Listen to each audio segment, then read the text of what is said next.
Jonah was a prophet. God gave him a big job. Go to Nineveh, God said. Tell them to stop being naughty. Nineveh was a big city full of people who didn't listen to God. Jonah was scared. He didn't want to go, so Jonah decided to run away. He went down to the harbor and hopped onto a ship. He thought he could hide from God. But God was watching. He sent a huge storm. The waves crashed and the wind howled. The sailors were terrified. They thought they were going to die. They knew someone on board had made God angry, so they cast lots, and guess who it was?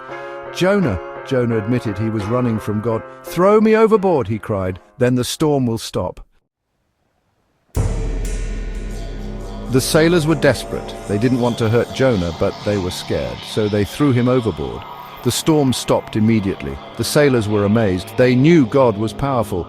As Jonah sank into the deep water, he thought he was going to drown. Suddenly a huge fish appeared. It opened its massive mouth and swallowed Jonah whole.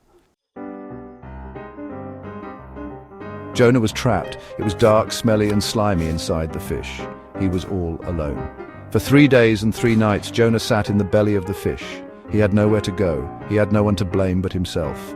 He realized he had made a mistake. He should have listened to God. Finally, Jonah decided to pray. He asked God for forgiveness. He promised to obey God if he got a second chance. God heard Jonah's prayer. He spoke to the fish. And the fish swam to the shore and spat Jonah out onto the beach. Can you imagine how Jonah felt coming out of a fish's tummy? He was probably wet, smelly and covered in fish goo.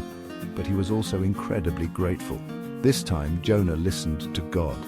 He went straight to Nineveh and told the people to stop being naughty. And guess what? The people of Nineveh listened. They realized their mistakes and said sorry to God. God was so happy.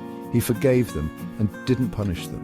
Jonah learned a valuable lesson. He learned that running away from God only leads to trouble. He also learned that God is merciful and always gives second chances.